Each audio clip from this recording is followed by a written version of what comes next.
Hi, welcome back to my channel. This is Ransi 121 creators. మీ beautiful quotations and motivational stories YouTube channel. అందరూ బాగున్నారు అనుకుంటున్నాను. First of all మీ అందరికీ ధన్యవాదాలు. నాకు సపోర్ట్ చేస్తున్నందుకు, నన్ను ఆదరిస్తున్నందుకు. అదేవిధంగా ఈ విధంగా సపోర్ట్ చేయండి, లైక్ చేయండి, షేర్ చేయండి. నేను చెప్పేటువంటి కొటేషన్ వీడియోస్ కావచ్చు, స్టోరీస్ కావచ్చు, మీకు లైఫ్లో ప్రతి ఒక్క సందర్భంలో అయితే ఉపయోగపడేవి. సో తప్పకుండా మీ సర్కిల్లో కానీ గ్రూప్లో కానీ షేర్ చేయండి. సో చూసిన వాళ్ళందరూ ప్రతి ఒక్కరైతే సబ్స్క్రైబ్ చేసుకోండి. కొందరైతే సబ్స్క్రైబ్ చేయట్లేదు, చేసుకోండి, సపోర్ట్ చేయండి. ఇంకా జరిగిన మంచి మంచి వీడియోస్ కొటేషన్స్ అనేవి మీకోసం నేను చేస్తాను కాబట్టి. సో ఈరోజైతే తమిళ చూసారు కదా, తండ్రి గొప్పతనాన్ని గౌరవించు. ఒక చిన్న కథ అనమాట. అది ఏంది స్టోరీ అనేది ఇప్పుడు ఎక్స్ప్లెయిన్ చేస్తాను. So step by step explain చేస్తా. బ్యూటిఫుల్గా ఉంటుంది స్టోరీ మాత్రం. స్కిప్ చేయకండి. ఇది ఎందుకు చెప్తున్నానంటే వినండి. మంచి స్టోరీ అనమాట. సో తప్పకుండా మొత్తం కంప్లీట్గా వినండి, చూడండి. ప్రతి ఒక్కరు కూడా షేర్ చేయండి. ఎందుకంటే నేను చెప్పేది ఇప్పుడు తండ్రి యొక్క గొప్పతనాన్ని గౌరవించడానికి ఒక చిన్న కథ చెప్తాను. అసలు ఏముంది స్టోరీ, ఇందులో మోరల్ ఏంటిది అనేది మీకు లాస్ట్కి తెలుస్తుంది. సో చూద్దాం, మరి డైరెక్ట్ అయితే వీడియోలోకి వెళ్ళిపోదాం వెయిట్ చేయకుండా. ఫస్ట్ మనకు చూస్తే ఏమైందంటే, ఒక చిన్న గ్రామంలో ఒక సూరత్ అనే బాలుడు ఉండేవాడు. చదువుల్లో చాలా చురుగ్గా ఉండేవాడు. సిటీ స్కూల్లో టాప్ ర్యాంక్స్ సాధించి పేరు తెచ్చుకున్నాడు. అయితే స్కూల్లో అతని స్నేహితులు ఎప్పటికప్పుడు తండ్రి ఏమి చేస్తాడో అని అడిగేవారు. సో ఒక చిన్న గ్రామంలో సూరజ్ అనే కుర్రాడు ఉండేవాడు అనమాట. సే ఇతను చదువుల్లో మంచిగా టాలెంట్ పర్సన్, మంచిగా చదువుకుని ఉండేవాడు. అయితే సిటీ స్కూల్లో టాప్ ర్యాంక్స్ సాధించి మంచి పేరు తెచ్చుకున్నాడు. స్కూల్లో కూడా మంచి ర్యాంకర్గా ఉంటూ మంచి పేరు తెచ్చుకున్నాడు. అయితే స్కూల్లో అతని స్నేహితులు, దోస్తులు వాళ్ళు వీళ్ళు ఉంటారు కదా, వాళ్ళందరూ ఏం చేశారంటే, మీ ఫాదర్ ఏం చేస్తాడు, మీ తండ్రి ఏం చేస్తాడు అని చెప్పేసి అతన్ని అడిగిరా సూరజ్ను. ఓకేనా, సూరజ్ను అడిగిరు అనమాట. సో మరి ఏం చెప్పిండు దానికి. అయితే సూరజ్ ఈ ప్రశ్న కొంచెం ఇబ్బందిగా అనిపించేది. సో ప్రతిసారి అలా అడిగినప్పుడు ఏం చేసేది, సూరజ్కి ఈ ప్రశ్న కొంచెం ఇబ్బందిగా, నమోషిగా అనిపించేది అతనికి. ఎందుకంటే అతని తండ్రి దీనర్ దీనరు ఒక రోడ్డు గట్టు మీద వద్ద పుచ్చకాయలు అమ్మే వ్యాపారి. సో ఈ సూరజ్ యొక్క తండ్రి దీనరు ఒక రోడ్డు పక్కన ఏం చేస్తారు, వాళ్ళు వీళ్ళు అమ్ముతారు కదా, ఆ విధంగా వాటర్ మిలన్స్ అంటారు, పుచ్చకాయలని అమ్మేటువంటి వ్యాపారం అనమాట ఇతని యొక్క తండ్రి. ఓకేనా. చెరువుల నుంచి నీళ్లు తేవడం, పండ్ల బస్తాలు మోసి సాయంకాలం వరకు పనిచేయడం, ఇవే అతని నిత్య జీవితం.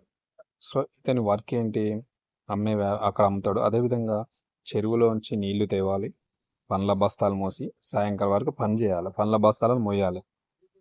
ఇదే ఇతని యొక్క వర్క్ అనమాట, ఇతని యొక్క పని, డైలీ పని, నిత్య జీవిత విభాగం. పొద్దున్న లేస్తే ఇతని పని ఇదే అనమాట.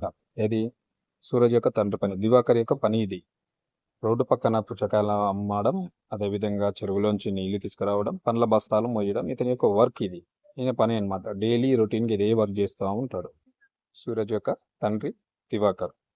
ఒకసారి స్కూల్లో మా తండ్రి ఎవరు అనే విషయంపై ఒక ఎస్సే పోటీ వచ్చింది. అయితే ఏమైందంటే ఆనాడు స్కూల్లో మా తండ్రి ఎవరని చెప్పేసి ఒక ఎస్సే కాంపిటీషన్ పోటీ అయితే పెట్టడం అయితే జరిగిందట అతని స్కూల్లో. చాలామంది తమ తండ్రులు డాక్టర్లు, ఇంజనీర్లు, ఉద్యోగులు అని చెప్పారు.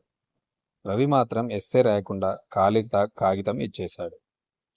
అది చూసి క్లాస్ టీచర్ అడిగారు, ఎందుకు రాయలేదు రవి అని. సో మనకి ఎస్సే రైటింగ్గా ఒక పాయింట్ ఏమి ఇచ్చారంటే, మా తండ్రి ఎవరు దానిపైన ఎస్సే రాయమని చెప్పేసి స్కూల్లో ఇచ్చినట్టు అందరికీ. సో అందరు ప్రతి ఒక్కరు రాశారు వాళ్ళ తండ్రి గురించి ఏంది, ఒక డాక్టర్ అని, ఇంజనీర్లు అని, ఉద్యోగులు అని చెప్పేసి సోన్సన్ ప్రతి ఒక్కరు రాశారు.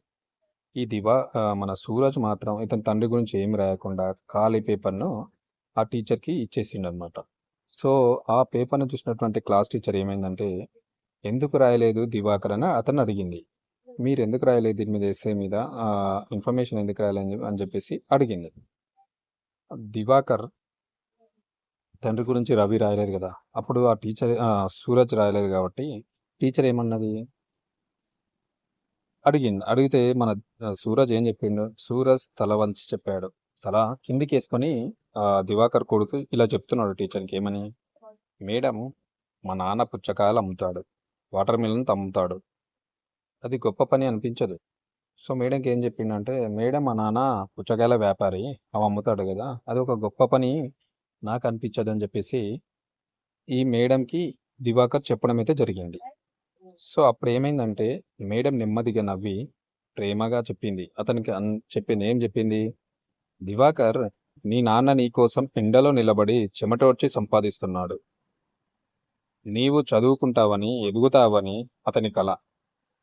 ఎవరి పని అయినా సన్మానించదగ్గదే. తండ్రి చేసే పనిని చిన్నగా చూడకూడదు. అదే నిజమైన గౌరవం. సో మేడం ఏం చెప్పింది దివాకర్ కంటే, దివాకర్, నీ నాన్న నీ కోసం ఎండలో నిలబడి చెమట వచ్చి సంపాదిస్తున్నాడు. నీ కోసం ఎండలు నిలబడి కష్టం చేసుకుంటా, పని చేసుకుంటా, మనీ సంపాదించి నిన్ను చదివిస్తున్నాడు. నువ్వు చదువుకుంటావని, మంచిగా ఎదుగుతావని చెప్పేసి అతని యొక్క కళ, డ్రీమ్, నమ్మకం అని చెప్పేసి చెప్పింది. ఎవరి పనినైనా సన్మానించదంటే ప్రతి ఒక్కరి పని వాళ్ళకి సంబంధించి వాళ్ళ ఆ పనిలో వాళ్ళు నిష్ఠాజ్ఞులు కాబట్టి వాళ్ళకి సన్మానించదగ్గ పని అది. దాన్ని మనం చిన్న చూపుగా చూడకూడదు. తండ్రి చేసే పనిని చిన్నగా చూడకూడదు అని చెప్పేసి దివాకర్కు మేడం చెప్పింది.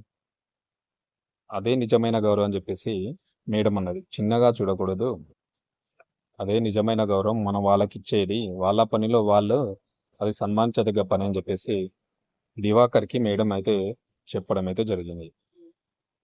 ఆ మాటలు దివాకర్కి గుండె లోతులోకి వెళ్ళిపోయినాయి. సో ఆ మాటలు విన్న తర్వాత దివాకర్ కొడుకున్నాడు కదా సూరజ్కి, ఆయన గుండె లోతులోకి అయితే వెళ్ళిపోవడం అయితే జరిగింది.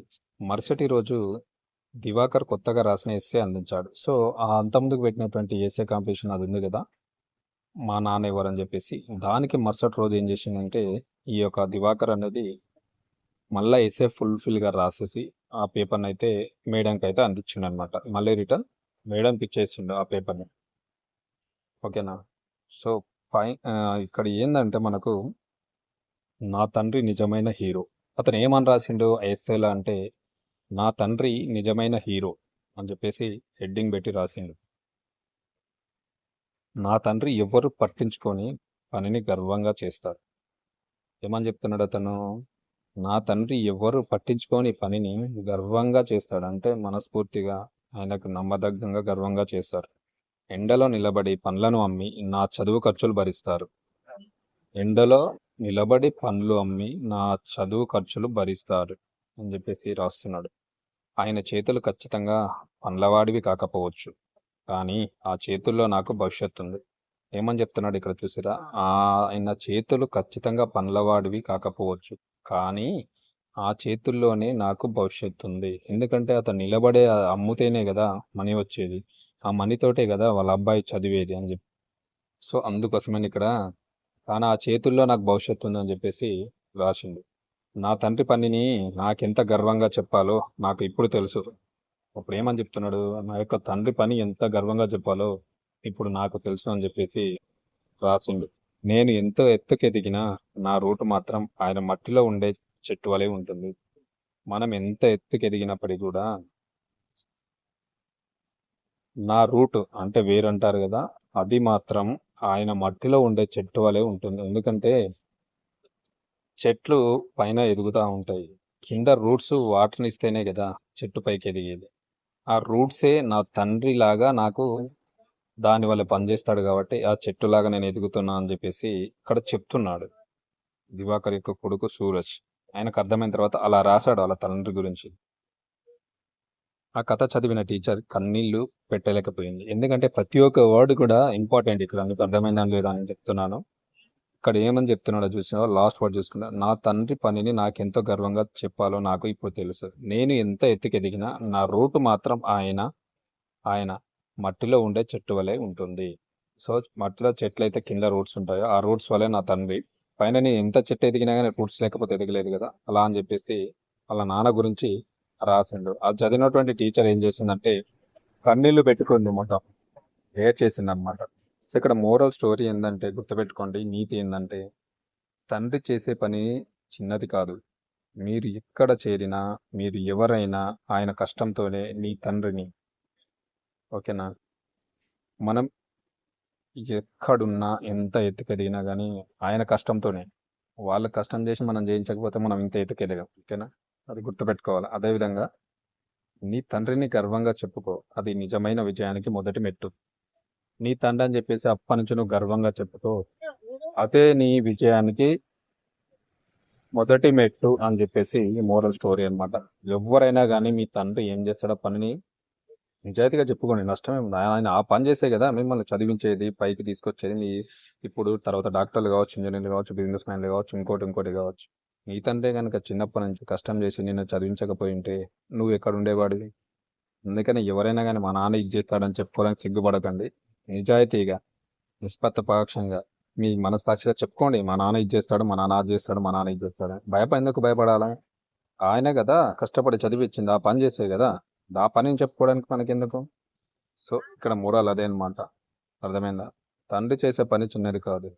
మీరు ఎక్కడికి చేరినా, మీరు ఎవరైనా ఆయన కష్టంతోనే. నీ తండ్రినని గర్వంగా చెప్పుకో.